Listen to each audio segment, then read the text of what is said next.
Dr. Amara, Tamara's dentist, is back in the chat. She speaks out once again. She is tired of folks disparaging her name. And Tamar Dunn already said defamation is a serious case. The doctor wants y'all to know that even though Tamar can be dramatic, she's not coming out here telling no lies for Tamar. She's trying to keep her license. She's not trying to jeopardize what she has going on to tell no lies for Tamar.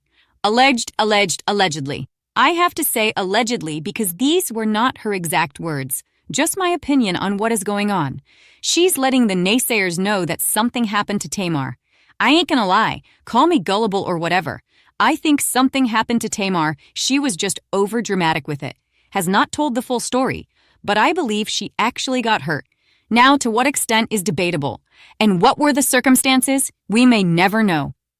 Maybe it will come out on Braxton's Family Values, who knows? I'm getting that although something may have happened to Tamar, a lot of people just think Tamar is too messy, and this is what she gets.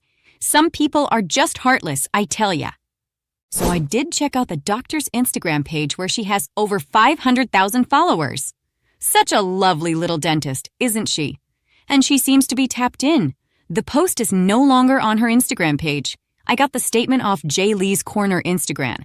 I guess she posted and deleted it. Looks like she's taking a page out of Tamar's book. Since the post is not on her page, I'm taking this from the blogger's page J. Lee's Corner. And she had a lot to say. She says, "This'll be the only time I address this. Many are asking about the fractured septum. Dentists aren't medical doctors, but we are trained in the face and oral cavity to recognize when something looks suspicious. I did not confirm the fracture. That was confirmed by her medical team.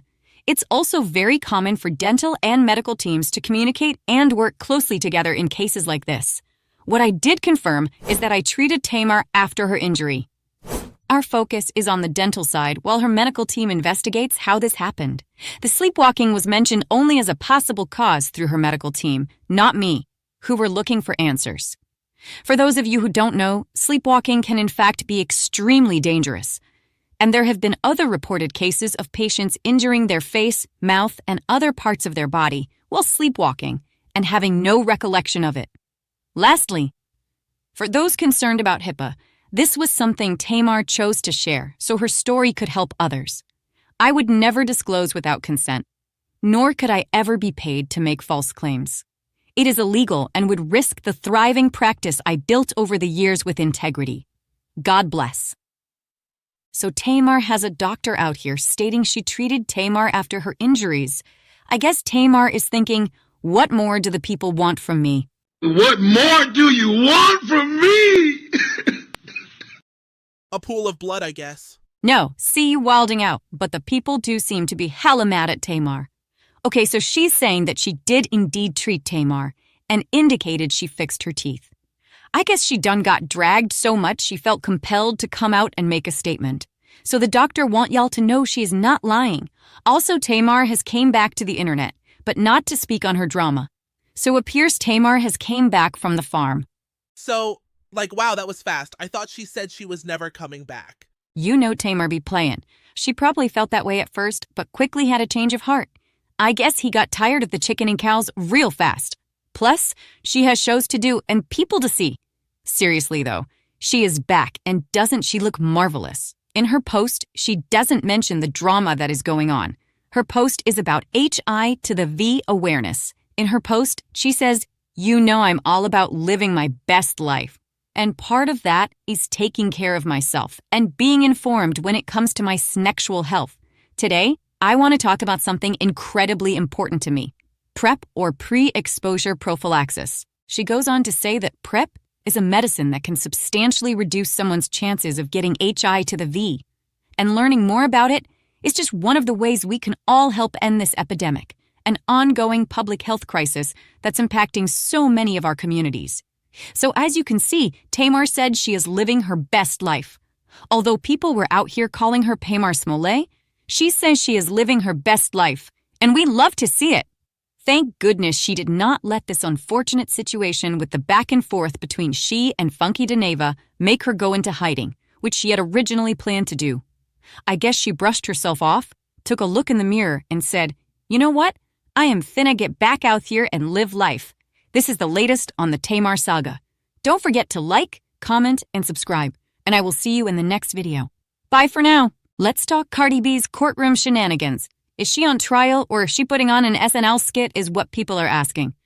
Although many people are here for her being her authentic self, others think that she may hurt her case by being so animated. And by the way, this video is for entertainment purposes only. These are just my thoughts and opinions. Therefore, everything is allegedly. Although there are no witnesses that have come forward that have seen Cardi B actually physically assault the security guard, people want to know what went down in that elevator when there was $24 million in that elevator. Because after all, you never know what might go down when there's millions of dollars on that elevator. Let's talk about it, Izzy Bodies. Let's start with the different looks she is giving in the courtroom. Is she using the courtroom as part of her album rollout? She was giving us blonde hair, brunette hair, long hair, short hair. The jury was probably wondering, Harpo, who that woman is, coming in here with different wigs on every day. Probably wondering if it was a stunt double or Cardi B. Let's take a look at a video of some of her animated testimony. I don't think I was like on a high level of angry. I was more on a high level of concern, very concerned. And why were you concerned? Because I'm pregnant and this girl's about to beat my ass. Hello? According to an article in USA Today, Cardi B is currently embroiled in a high-profile court case involving allegations of assault from a security guard at her Beverly Hills obstetrician's office in 2018. This according to USA Today. The security guard, Imani Ellis, is seeking $24 million in damages, claiming Cardi B scratched her face with her nail extensions during a confrontation. The case has gained significant attention, particularly due to Cardi B's distinctive courtroom behavior and testimony style. The incident began when Cardi B suspected Ellis of recording her at the medical office, something the security guard allegedly later admitted to with a casual, "my bad." According to testimony, the situation escalated into a heated verbal altercation where both women were chest to chest in the hallway, exchanging expletives and insults. Cardi B admitted to using strong language, including the F word and B word during the confrontation, though she maintains she never became physical. Although people are entertained and some people in the courtroom are laughing, I don't know that this is helping her case, because even though during the testimony that we've seen, she said that she was afraid and also that she couldn't defend herself because she was pregnant at the time.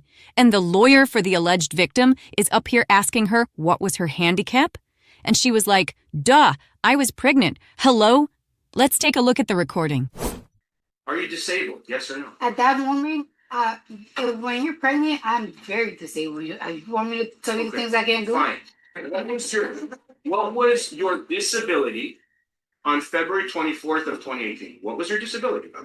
I was pregnant. I couldn't protect myself, even if I wanted to. She's like twice my size. Cardi was questioned about what she said to the security guard when they were arguing back and forth on the day of the alleged altercation. Cardi did not hold back. However, she did not fall for the entrapment when he told her to pretty much go off on the security guard the same way she did during the original confrontation. He was definitely trying to trip Cardi up, but she didn't fall for it though. Here's the video. You didn't hit her? No. Did you take a swing at her? No. Tell us in your own words what you said. I said, get the fuck out of my face. Why are you in my face? Why are you recording me? Ain't you supposed to be security? Tell us right now. Go ahead. Huh? Say it again. Say objection, Your Honor. You want me to say it to I her want face? you to tell it to her face what you said on that day so she can hear it for herself. And he was asking her if she was afraid, and she said yeah, because she thought that the security guard was going to beat her behind. Now, even though Cardi B is testifying that she thought that the security guard was going to beat her behind, I don't know if she is bringing this through in the courtroom. You know how they say that the Karens, they be up there on the stand, they be crying, they be looking sad? Well, Cardi B, she does not seem to do any of that. She is just being Cardi B. Cardi B's courtroom demeanor has become a focal point of the trial, with her testimony going viral for maintaining her characteristic personality rather than adopting a more subdued courtroom manner. Unlike many celebrities who alter their behavior in court settings, Cardi B has remained true to her public persona. During cross-examination, she frequently made expressive faces and delivered animated responses. leading some to compare her testimony to an SNL skit. This approach has drawn mixed reactions, with some questioning whether her casual demeanor might hurt her defense. Let's listen to Cardi explain that she was not angry. I don't think I was like on a high level of angry. I was more on a high level of concern, very concerned. And why were you concerned? Because I'm pregnant and this girl's about to beat my ass. Hello? Although people are entertained and some people in the courtroom are laughing, I don't know that this is helping her case. Because even though during the testimony that we seen, she said that she was afraid and also that she couldn't defend herself because she was pregnant at the time, and the lawyer for the alleged victim is up here asking her what was her handicap, and she was like, duh, I was pregnant. Hello? And he was asking her if she was afraid, and she said yeah, because she thought that the security guard was going to beat her behind. Now, even though Cardi B is testifying that she thought that the security guard was going to beat her behind, I don't know if she's bringing this through in the courtroom. You know how they say that the Karens, they be up there on the stand, they be crying, they be looking sad? Well, Cardi B, she does not seem to do any of that. She is just being Cardi B. The Cardi that we know talk a hella-ish both on and off track. It is classic Cardi B. A key element of Cardi B's defense centers on her pregnancy at the time of the incident. When questioned about any disabilities that would have prevented her from assaulting Ellis, Cardi responded emphatically, "At that moment when you're pregnant, I'm very disabled." She emphasized that Ellis was twice her size and that she weighed only 130 pounds at the time, suggesting she wouldn't have been able to physically confront the security guard even if she wanted to. But what the people want to know is how much did them shoes weigh? You have been known to throw a shoe or two. Just playing. Let's listen to Cardi be the victim and talk about being frightened. The girl was pregnant after all. The opposing counsel attempted to challenge this narrative, particularly given Cardi's admitted verbal aggression during the incident. The evidence in the case appears mixed.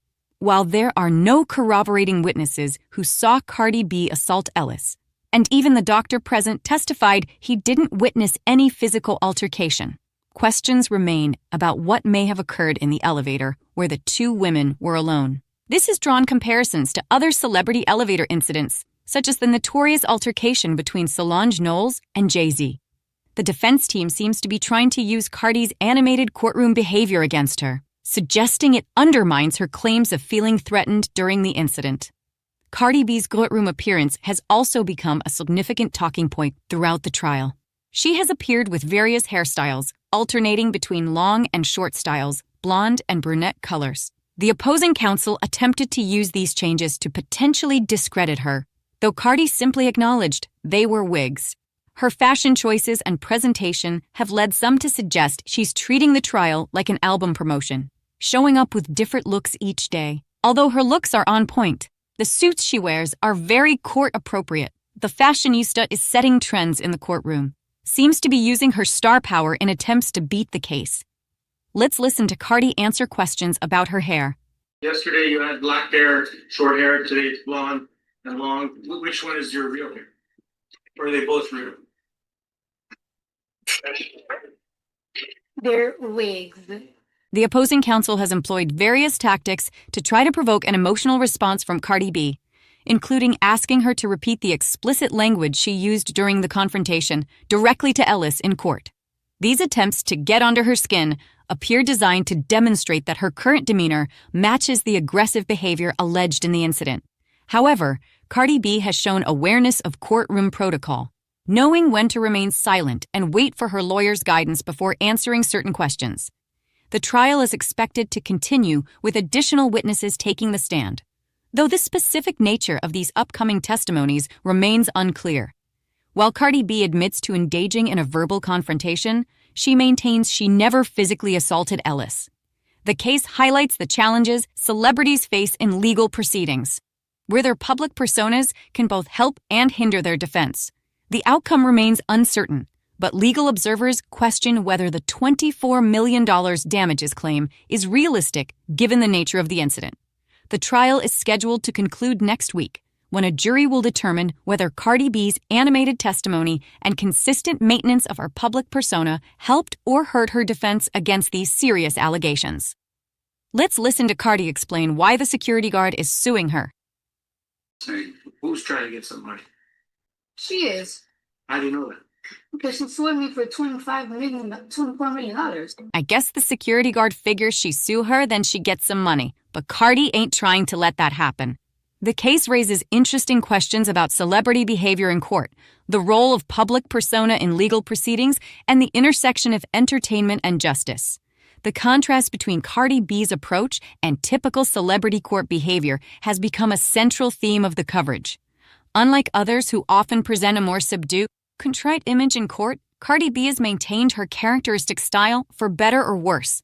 This strategy could either humanize her to the jury or potentially undermine the seriousness of her testimony about feeling threatened during the incident. Anyway, that's it for this video, busybodies. Let me know if you think this was a publicity stunt for Lil Nas X. Is he trying to get a feature from Nicki Minaj? Do you think she should give him a feature? Leave a comment below with your thoughts and opinion. Make sure you like this video and subscribe to this YouTube channel. Don't forget to hit the notification bell so you will be notified when my next video comes out. Bye for now, busybodies, and I will see you in my next video.